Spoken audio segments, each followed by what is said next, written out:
quadro Bom de Jornalismo. E hoje nós vamos entrevistar o escritor e historiador Adalberto Franco, que vai nos contar um pouco da influência e contribuição da migração para a cidade de Imperatriz. Olá, Adalberto. Oi. Então, qual a principal contribuição social dos migrantes para a cidade de Imperatriz? Imperatriz é uma cidade multicultural exatamente por causa dos migrantes. Os migrantes que começaram a chegar aqui no começo da década de 50, eles se tornaram, em poucos anos, uma maioria da população. Então, eles trouxeram uma contribuição muito grande, tanto econômica, social e política. Então, a importância deles é exatamente construir essa Imperatriz que nós temos hoje. Isso é fruto de um processo de pelo menos 3 grandes migrações, uma na década de 50, outra no período de 60 e período da década de 70. Então formamos essa cidade que Imperatriz é hoje a partir da contribuição de muitos migrantes de todos os lados do Brasil que aqui chegaram. Quanto à organização da cidade e disposição das instituições públicas e privadas, qual foi a principal colaboração para o desenvolvimento de Imperatriz? Imperatriz era uma pequena cidade de pouco mais de 1.000 habitantes até 1950. A partir daí, em pouco tempo, Imperatriz triplicou a população. Então, a contribuição foram em todos os aspectos. A contribuição social, de cultura, de manifestações diversas de outras culturas que aqui chegaram. Então, a hegemonia, a maior parte da população ficou sendo exatamente dos migrantes. Então, em todas as áreas, todos os campos, eles tiveram influência em Imperatriz. As principais ruas de Imperatriz simbolizam o Brasil representado na nossa cidade. De quem foi essa ideia e qual foi o objetivo? Olha, quando se começou a construir a rodovia Belém-Brasília, em 1958, esse espaço entre a cidade antiga, que só tinha 3 ruas, e a rodovia ficava a mais 2 quilômetros de distância. E era um espaço de matos, não tinha construção, não tinha ruas, não tinha nada ordenado. E começou a ser um processo de favelização, porque as pessoas chegavam, não tinham habitação, não tinham onde ficar, e construíam casebres de palha de qualquer modo, de qualquer forma. E então se verificou que ia virar uma favelização se não se ordenasse um projeto com ruas, delimitando lugares que ia ser ruas e onde seria travessa.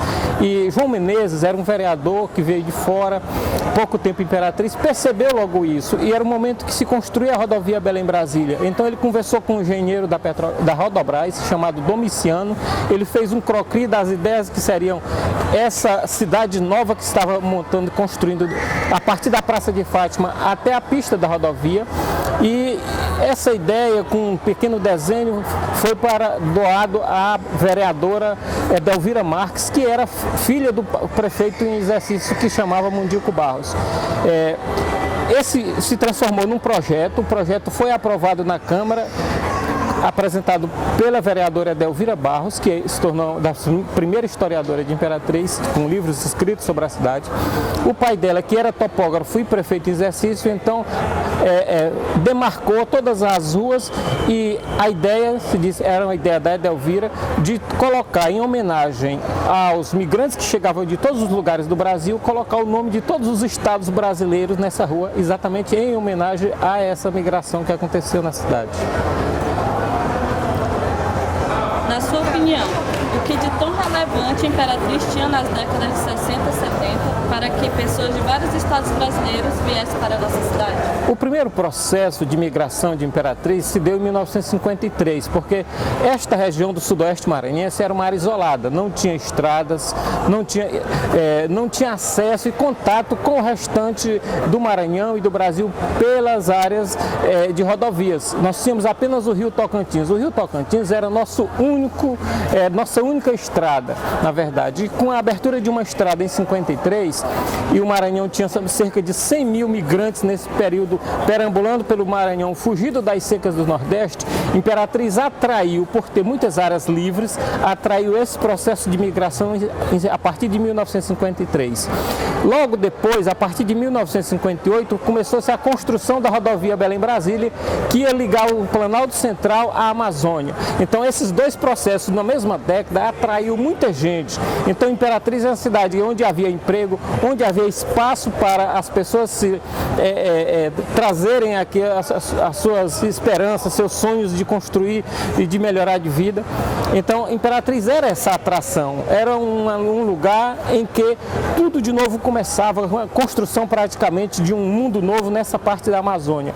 Então, isso atraiu tanto a abertura para esses espaços que não existia ainda, a migração que veio do Nordeste e, em seguida, a migração que veio do resto do Brasil com a abertura da rodovia Belém-Brasília, que foi a primeira estrada que ligou o Brasil de verdade, os sertões do Brasil à Amazônia. A partir das influências dos povos que construíram Imperatriz, podemos dizer que somos um povo que tem identidade própria? Imperatriz é uma cidade multicultural, ela é uma cidade de multicultura, então é exatamente isso que caracteriza a Imperatriz. Imperatriz, ela tem manifestações de todas as culturas do Brasil e até do exterior. Então, imaginar que Imperatriz pudesse ser uma cidade que tinha monocultural seria uma contradição, já que, na verdade, Imperatriz é formada por pessoas de todas as regiões brasileiras. Então, a característica de Imperatriz é exatamente não ser monocultural, e sim uma cidade múltipla, de múltiplas culturas, multicultural. É exatamente isso que caracteriza Imperatriz. Se você pega na gastronomia, você tem aqui e percebe com facilidade, você tem comidas de todos os lugares do Brasil e do exterior. Se você vai para as manifestações das danças folclóricas, você vai encontrar do Nordeste, do Centro-Oeste, da Amazônia e do Maranhão, do litoral maranhense. Então você vai encontrar diversas formas exatamente e até a característica das pessoas. Então Imperatriz é esse caldeirão de culturas que é interessante e importante. Imperatriz não pode ser vista e não se pode querer que Imperatriz tenha um padrão cultural único, como é São Luís, que você tem o Bumba Meu Boi, você tem na culinária, você tem um padrão arroz de cuchá. No Imperatriz não é isso. Imperatriz é muito mais do que isso, porque aqui se encontra e se encontrou diversas culturas e ela cria exatamente essa miscelânea. Um padrão que a gente tem parecido é São Paulo. São Paulo reúne tudo o que há no Brasil e no mundo. Imperatriz reúne tudo o que há no Brasil e culturas de todas as regiões.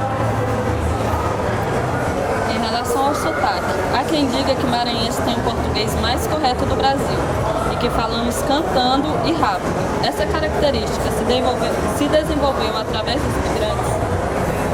Eu não defendo que isso seja uma verdade, porque no final do século XIX para o começo do século XX, o Maranhão era considerada a Atenas brasileira, um lugar de alta cultura, mas isso era de uma pequena elite maranhense que tinha acesso e que tinha um grande conjunto de escritores e de intelectuais, mas a grande população maranhense sempre foi analfabeta. Ainda hoje somos dos estados que temos um índice de analfabetismo muito alto, um dos mais altos do Brasil. E nós temos um padrão de sotaque. O nosso padrão de sotaque é realmente o padrão do português brasileiro. Porém, se imaginar que é o que fala melhor, eu não acredito e não defendo isso como verdade.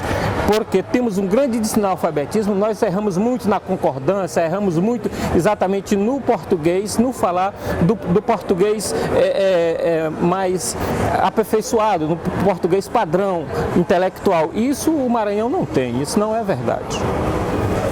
Quais foram os principais influenciadores para a cultura maranhense? A cultura maranhense, se você pega o litoral, ela tem uma história. Ela tem a cultura principalmente portuguesa. Então, o Maranhão colonial foi muito importante, tanto que o Brasil era dividido em Estado do Brasil e Estado do Maranhão. Então, a influência maranhense, ela vem exatamente da Europa. Então, do litoral maranhense. Já os sertões, nós somos filhos da grande migração de 200 anos da Casa da Torre, que veio da Bahia pelo interior e chegou ao Piauí e ao Maranhão. Então, nós aqui do sul do Maranhão temos uma outra história, uma outra cultura, uma outra realidade, culturalmente falando.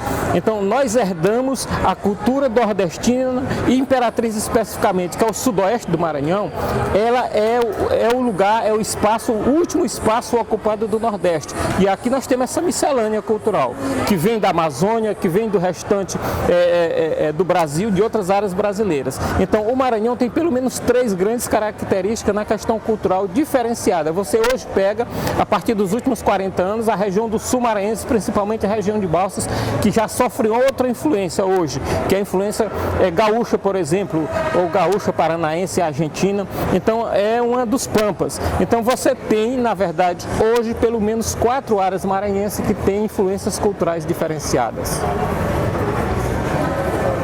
De onde surgiu a cultura de comer panelada? A panelada, ela na verdade é algo que vem de Portugal, não de gado. Existia lá, na verdade, da culinária portuguesa que se fazia com carneiros.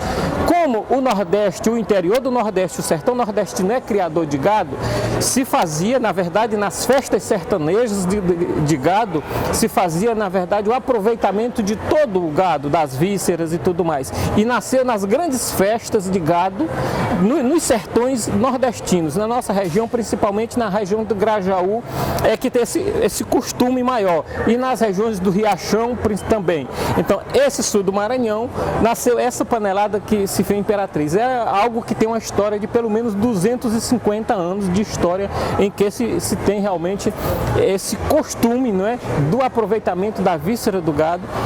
Como também no sul você teve, pelos escravos, a questão do aproveitamento para que se fez a feijoada. Então, no nosso caso aqui nordestino, nós criamos, a partir da criação do gado, dessa chama de civilização do couro, que é o que Capistrano de Abreu chama, nasceu, na verdade, essa gastronomia da panelada, que Imperatriz é o que se destaca hoje muito mais.